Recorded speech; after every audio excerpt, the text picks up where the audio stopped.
lot doing that? Paul? Or he and Alec, he and Paul, Alec and Paul together a lot? Yeah. Yeah. And Paul was with his grandfather a lot. And I think you mentioned that Paul would leave stuff over there? All three of them, but, they would just, they'd leave a gun, they'd leave a coat, they'd leave a flashlight, maybe all three. And it was just sort of a running joke that you had to kind of go around and gather up their stuff after they left. And that was just them. And did you remember one time Paul left a gun over there for a couple of months? He did, and Alec left one time, I believe, and I cleaned it and put it up, and he started asking around where his gun was, and we just sort of played with him a little bit and then gave it back to him. Right. I think you testified moving September the 4th. You had gotten word about a shooting involving Alec, and I think your words were that Jackass had killed himself. That was what I thought immediately. And why did you think that? Because of all that had gone on. We had terminated him, or he had resigned the day before. This financial stuff was starting to come out, and I thought, he'd lost 2 family members, and now he's got no job, and it seemed feasible. I had been concerned about him, his mental health, from the time of the murders up until then. In fact, I had suggested that he go see somebody for grief counseling. We were all grieving their loss, and it's one of those deals that you can tell when somebody's not hitting on all cylinders, and he obviously was. I would come by his office and he would be crying. Or I would ask him something. I remember him asking me one time when he was going through he had a stack of sympathy cards, and he said, should I send them all back a note? And I said, Alec, people don't send you sympathy cards to get a note back from you. There's no way in the world you can do that. And he said he was terminated from the firm, and you were concerned about perhaps what he might do. Did you ever think maybe he'll go kill a family member? Did that ever cross your mind? No. You talking about when we terminated him? Yes, sir. By then, Maggie and Paul had been killed. Well, he had family out there. He did. I never thought of any of that. Listen, when September the 2nd hit, it changed everything that I knew about Alec. I would have never believed that a guy that was like family would have ever stolen from me, would have stolen from his family, would have stolen from his clients, or any of that. And so immediately you've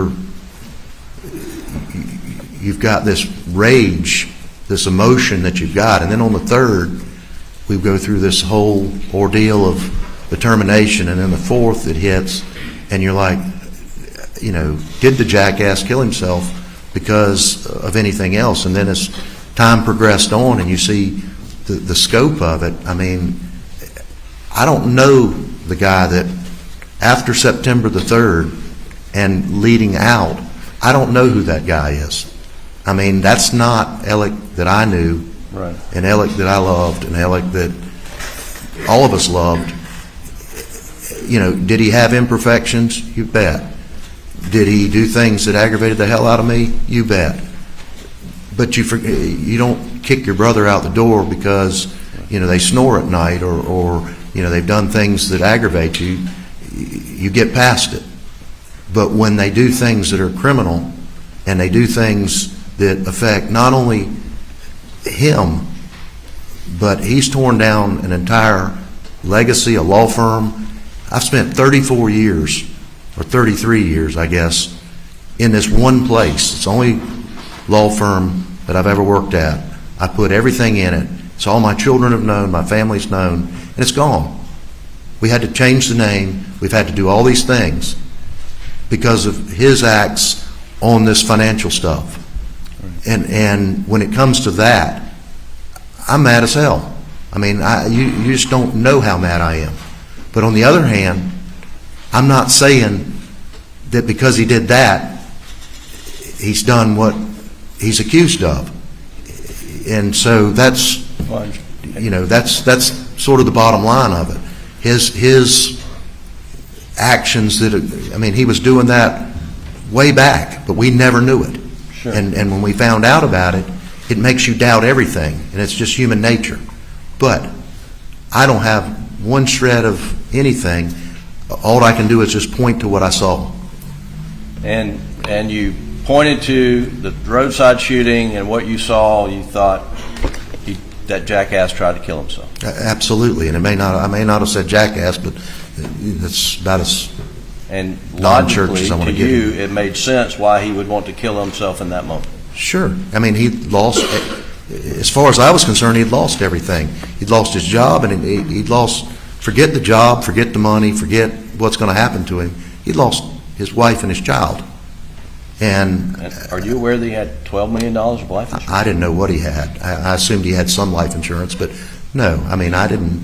I never had that conversation with him, and quite frankly, I'd have to see it to really believe it. Okay. Thank you. That's all the questions.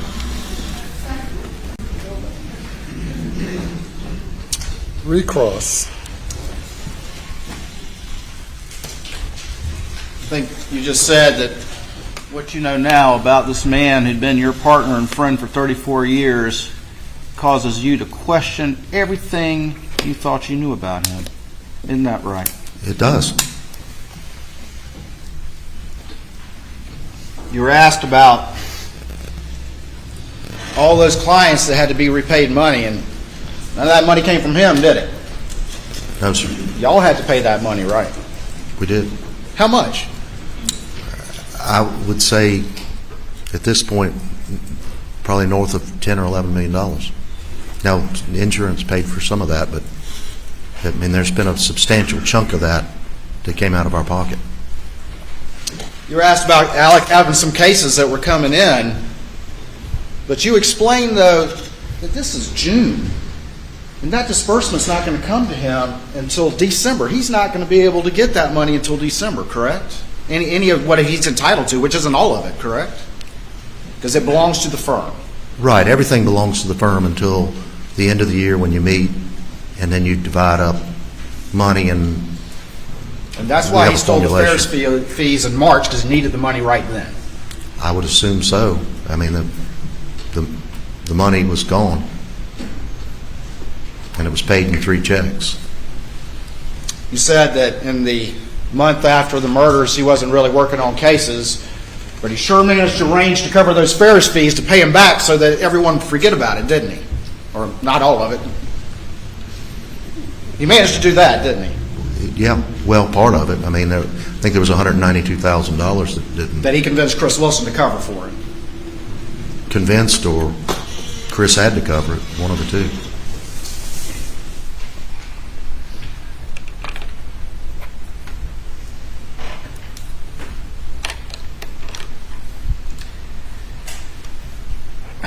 You were asked about him cooperating with law enforcement in the murders.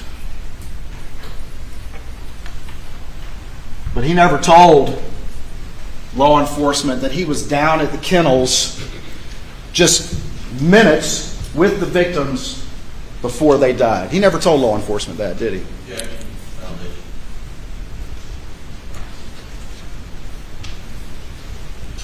I think it's responsive to redirect, Your Honor. You can testify if you know. I don't know what he told law enforcement other than what's been out there in the public. Well, let me ask you this. He denied to you 3 times that he ever went to those kennels, did he not? He did. His buddy, his friend, and his law partner of 34 years told you 3 times, I was never there. That's correct. And you know now that's a lie. When I saw the video a month or so ago. Thank you, Mr. Ball. You step down. Thank you.